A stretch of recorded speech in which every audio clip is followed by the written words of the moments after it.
In April 1992, a young man named Chris McCandless walked into the Alaskan wilderness with nothing but a rifle and a bag of rice. He was driven by the urge to challenge himself. He was inspired by those who embraced the American wilderness and the independence it provided. But 4 months later, his body was found at the site where he had managed to survive alone for 113 days. When Jon Krakauer was originally asked to do a story on this for Outside Magazine, he didn't realize that he would relate to it so strongly, that it would provoke the largest reader response in the magazine's history, and that he would be compelled to write a book about this young man's odyssey. It is called Into the Wild, and I'm pleased to have Jon Krakauer here to tell us about Chris McCandless and what he did and why. Welcome. Thanks. This is really a story for you to tell. Who was Chris McCandless? Why did he go to Alaska? Why did he seemingly want to up the odds of survival? And why, in the end, did he meet the fate he met? He was, as far as I can tell from birth, he was sort of an extremist from when he was a little kid. By the time he was in high school, he was a brilliant student, a star athlete, captain of the cross-country team in Annandale, Virginia, near D.C., where he grew up. Yeah.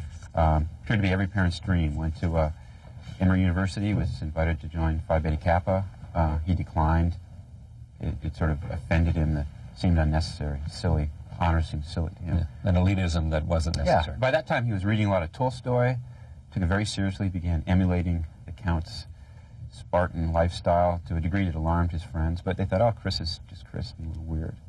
Then he graduated from college, implied to his parents that he would see them in August, and then he was going to go on a road trip. So soon after he graduated, he gave away a $24,000 trust fund to charity Oxfam, the hunger relief agency.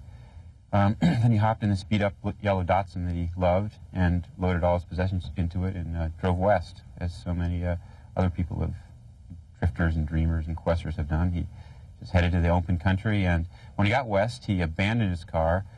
In an inspired moment, he burned the last cash in his wallet, $123, and he documented it with a photograph. He was so proud of it. Tolstoy would have probably been proud of that too. And then he just started walking through the desert, through the Sierra Nevada, hitching around with bums and vagabonds, sleeping under freeway abutments. For the next year and a half, he just rambled around the West, and he was happy as hell. You can tell this in his journals, and he was having a great time. All this time, he didn't ever contact his parents. In fact, he scrupulously avoided letting them find him. They had hired a private investigator, a very good one, and the guy never found him. So all this was leading up to this great Alaska adventure, this grand odyssey in the classic sense of the word, a journey that would transform him, that would kill the false spiritual being within, as I think he put it. It's sort of, he had a streak of melodrama. Some people sneered him, but he was a very serious young man. He wasn't a thrill seeker. This isn't bungee jumping. He wasn't looking for a cheap adrenaline buzz. He was a pilgrim in a true sense, looking to go on a journey that would change his life. He picked Alaska, as so many people have and still do, because it's our last great wilderness. And in the spring of 1992, he hitchhiked up to Alaska. An electrician dropped him off at the head of the Stampede Trail near Mount McKinley, and he started walking west. And there, 30 miles in, to his surprise, he comes around a bend, and here's this bus, an abandoned bus. And it must have freaked him out. It freaked me out when I went there. It doesn't make any sense that it's there.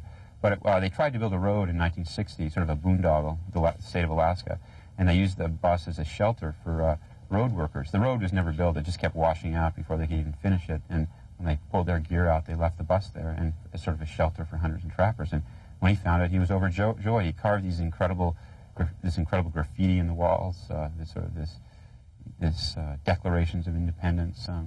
He was doing quite well for most of this odyssey. And then after a few months, he had a serious reversal of fortune that cooked his goose. And what did he do? What happened is when he hiked in April, there's a big river that he crossed, but it was largely frozen over. One small channel had to be waded. In July, he determined that he'd done everything he wanted to do. The adventure was a success. He'd killed the false being within or whatever, and he was going to hike out. You know this from his journals? His journal is clear. I mean, he has this list of things to do before he hikes out: shave, pack, and he has a picture of himself shaving and all these things. He talks about hiking out. He gets to the river and he freaks out because in Alaska there's essentially 24 hours of sunlight. The sun is hot. It's melting all the glaciers in the nearby Alaska range. And this river, the volume is 10 or 20 times what it was when it crossed in April. It would have been suicide to try to ford it. He couldn't have. So he did this prudent thing. He thought, well, I'll just wait till another month or two and it'll go down in the fall. So he hiked back to the bus. He was doing okay. He was killing enough food to eat, gathering enough berries. So in his mind, it was no big deal. But then he ate a plant that did him in, and that's sort of the crux of the story. He'd been eating the same plant for most of the summer. It's called Eskimo potato. The natives use it. It's a staple of their diet. It's a root. It's sweet. It's succulent. It tastes really good. But in midsummer, it gets tough, woody. You can no longer eat it. So he said, well, this is an edible plant. Now seeds are coming out. I'll start eating the seeds. What he didn't know is this is a member of the legume family, which typically produce alkaloids, poisons, and they concentrate them in the seeds at certain times of year as a defense against animals eating them. So when he started eating these seeds, he was poisoned. And he remarks as much in his journal. He says, extremely weak, fault of potato seed. He knew it. But it doesn't kill you outright. It's this insidious poison that prevents your body from metabolizing whatever food you do eat. So he was eating, but he wasn't getting any sustenance. No matter how much he ate, it would just go right through him. He's growing weaker and weaker. At some point, he realizes he's going to die. He pens a farewell. He rips a page out of a novel by Nikolai Gogol and pens this pretty moving farewell note, walks out on his last strength, holds up the note, farewell to the camera, and he looks terribly emaciated. It's a very, brave and moving picture. He has this peaceful look in his eyes. He knows he's screwed up. He's not blaming anyone but himself. I was quite moved by it. And, dying by starvation is a terrible way to die. It's one of the worst. Yeah, convulsions, chills, your hair falls out, your skin does weird things. Most people in that situation would have taken a gun, which he had, and shot themselves. Here's a picture of him doing the famous wave to the camera with the note. Here is a picture of him. This is obviously taken with his own timer, self-timer. He shot his own food. He killed his own food. But once he killed a bison, what was it he killed? He killed a moose. A moose, that's right. And he would have been fine if he'd known how to preserve the moose. The way he in didn't know how to Alaska, preserve the meat. So it rotted, and he felt really bad. As an inherent of Tolstoy, or an Thoreau, he thought wasting anything you've killed is unforgivable, unconscionable. So he had this crisis of conscience after the moose, from which he sort of recovered. But he probably wouldn't have killed another moose because he knew he couldn't make use of all the meat. And he felt guilty about that. Yeah, he felt bad about that. And how was he found? He was 19 or 20 days after he died. The river had gone down, and some moose hunters had come into the bus, as they do every year, to hunt moose, and they smelled a terrible smell coming out of the bus. The decomposing body. Yeah, they freaked out. No one would go in at first, and then some more moose hunters came, and one of them looked in and poked at the sleeping bag on a mattress and saw a head, and they called the Alaska State Troopers, who removed the body, removed his possessions. The heaviest thing he carried in was a paperback library, 9 or 10 paperback books, Tolstoy, Thoreau, Pasternak. And in the books, he filled the margins with scribblings and underlinings, and those were the most useful thing in sort of figuring out his mindset. So the cops took the body, took his rifle, and did an autopsy. They still didn't know who he was, because he didn't, as a matter of principle, he didn't carry ID. He liked to flout the laws of the state, as Thoreau urged. So it took another couple of weeks before they identified him, that he was a kid from Annandale, Virginia. His parents were devastated, are devastated till this day, completely baffled. He wrote everything we have about this we know from his journals. Right, his journals, his photographs. And his journals are very terse and cryptic and haunting, but they don't spell everything out. He wrote a couple letters to his sister just before he disappeared, and that's sort of the last real communication with his family. How did you find the story? How did I do the research? Yeah, right. No. I mean, who brought the story to your attention? I first saw, you did it for Outside Magazine. Right. I first saw a blurb in the New York Times before that I identified him, and immediately I got chills on my back. It's something that struck a personal nerve. What personal nerve? Well, when I was 23, I was young and reckless and did a similarly stupid trip in Alaska, a very serious climb, major solo expedition on the Stikine ice cap to climb a mountain called the Devil's Thumb, and I was very lucky. I survived. If I hadn't, people would have said of me, as they now say of Chris, that I had a death wish, and I know I didn't. And some people say he was out to kill himself, and I feel strongly that he wasn't. I mean, it's a matter. What was your wish? Same thing.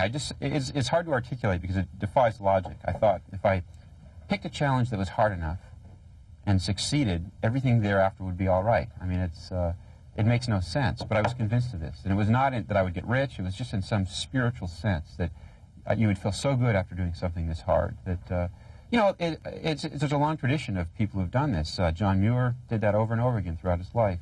People think of Muir as the staid founder of the Sierra Club, a conservationist, but he was a wild man in his youth. He was always doing reckless things, climbing to the edge of waterfalls, climbing peaks. He writes repeatedly of almost dying. He liked to climb 100-foot Douglas fir trees in gales and ride out, swaying back and forth. I used to do that as a kid. Yeah, well, maybe, you know. No, but I did. I mean, it was a big tree, and you know, and during storms it would just swing, and so you would enjoy the thrill of sort of being in motion as well as the notion that it was a little bit defying somebody or something. I think there's there's something going on here.